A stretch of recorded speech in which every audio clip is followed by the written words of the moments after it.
Hello world, Alexandre here, and let's talk video games. So, you may have noticed this, but Google announced some sort of new gaming service. I don't think anyone's mentioned it at all online or on YouTube or in magazines or interviews. It kind of went a little bit under the radar. Oh wait, what's that? Everyone in the world has already done some sort of commentary on it, even though no one's really played it and had a chance to look at it. Yep, that's right, Google Stadia is here, it's a massive thing, it's going to be coming out, and there's a lot of hype around it, there's a lot of interest in it. But as promising as it looks, there are a few problems that Google's going to have to tackle and address if Google Stadia is going to be successful. So today, what I want to do is run through the 5 biggest concerns we have about Google Stadia at the moment. These may change in time, but as it stands, based on the presentation we've seen, here's what Google is going to have to address if this is going to be successful. Number 5, the public expectations.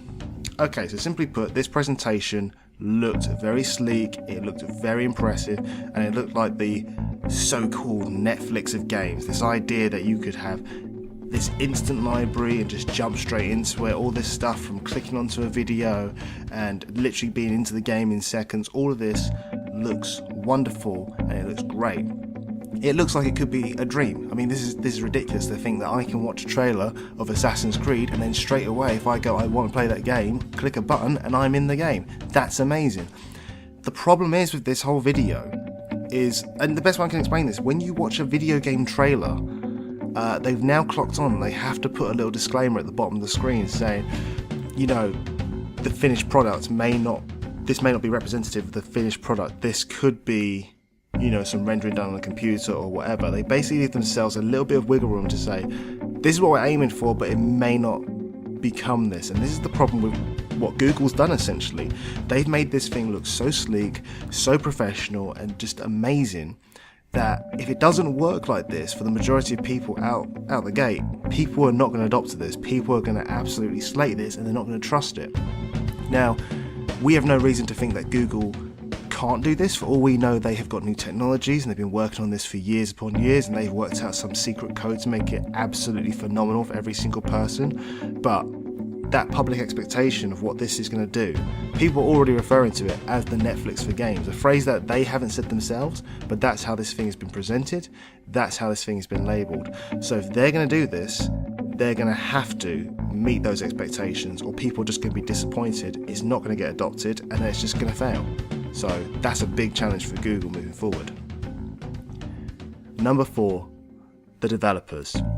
So it is a new system and you need to get big developers on board with this. Now we know they're going to have an Assassin's Creed title, we know they're going to have a Doom title. These are 2 big hitters, but for a console or any sort of gaming service to be successful, you need a lot of big developers to sign on and be willing to give continual support to this. And at the moment, we don't have that many big developers attached to this service. Now this could all change in time, but I've already seen a lot of threads online, I've seen a lot of videos online asking questions like, will GTA come to this thing? You know, would we get something like Halo come to this thing? Would we get, I mean, granted, some of these games that people have listed, they may not come because they've got exclusivity rights of other brands, but that's the expectation people have of this. They can't see why a game you could play on a console couldn't come to this.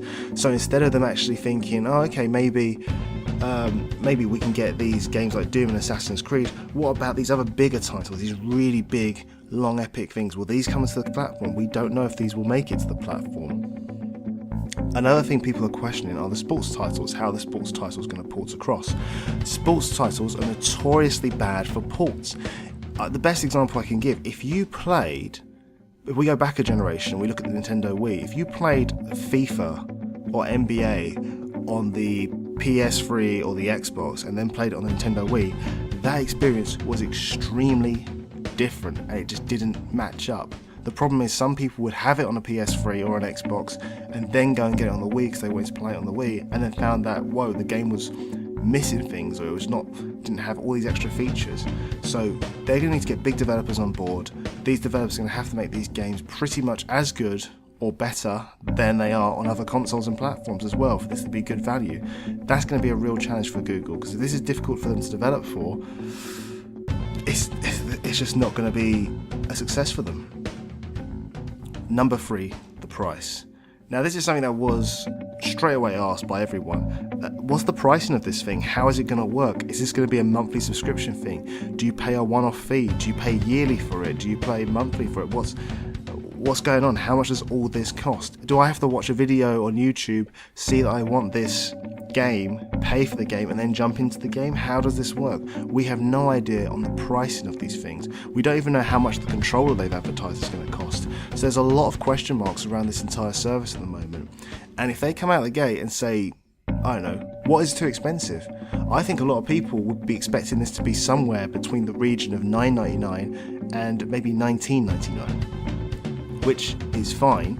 But we'll go into this in the next bit, but we have other existing technologies that are charging sort of the higher end of that, around $19.99. People think that's too expensive, so they have to price themselves somewhere that many people think this is a sweet spot and good value for what they're getting. If they overprice it, this service is just not going to work and it's not going to last.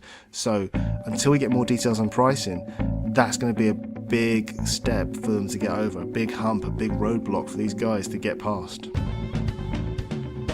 Number 2, existing technology. So, I mean, the interesting thing about this conference is they made it seem like they have made something revolutionary and brand new and no one's done this before and all this other wonderful stuff. The thing is, this kind of technology, this cloud gaming, has existed for a while. I mean, you can do it on the PS Now if you wanted to. You could sign up and stream things like that. And you've also got Xbox's Game Pass, which does something very similar but has the added benefit of downloading games. So you've got Microsoft and Sony have been trying to get this working for a long time. The services they've had out have been out for a considerable amount of time, and people have already tried it and they've seen the problems with it. That's the thing. When you think of companies like Microsoft and Sony, established players in the video game industry who know what they're doing, who know their audience, know their market, have great connections with developers, and have a huge infrastructure to make these things work, when they're struggling to get cloud gaming to be as smooth as possible, it doesn't bode well for a new player entering the game. Now granted, this is Google, and Google basically owns the internet, so if anyone can do it, it is Google, but it's still worth pointing out that when the big hitters are struggling to make this as smooth and seamless as they want it to be, it doesn't give consumers this kind of confidence that Google's able to put it off. So this is going to be another big hump, another big step that Google's going to have to jump over to convince people this is going to work. Number 1, latency.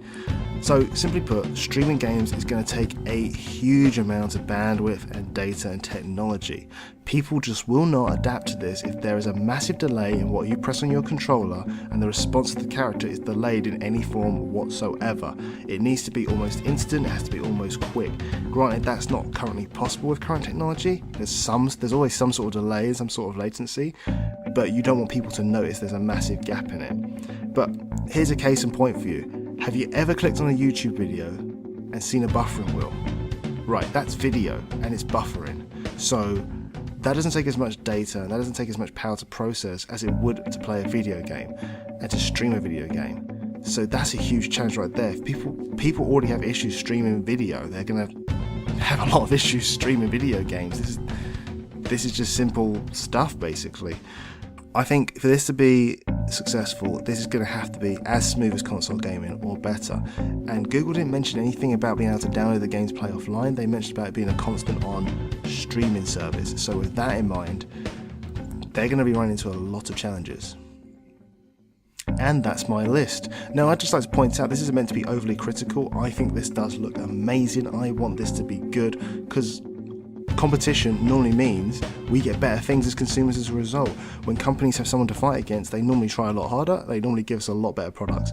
So I want Google to do really well at this because it's going to encourage Microsoft and Sony to make even better services, and the person that wins is me and is you, because we get to get these great services. So we want this to be successful, but these are just things I can see being a problem, and hopefully they address these things. Hopefully they're very successful and we can all enjoy it when it comes out. Now, if you liked this video, please click the like button. If you didn't like this video, there's apparently another button just next to it, but we don't have to press that now, do we? We can just ignore that button. If we don't like it, it's cool, you can walk away. But if you did like it, definitely hit that button. Also, this is a brand new channel and I am trying to build it at the moment with as much content as possible, so I'd really appreciate anyone who does like my content to just subscribe to the channel. It really means a lot to me. But that's it, guys. Have a good one, and I'll catch you on the next one.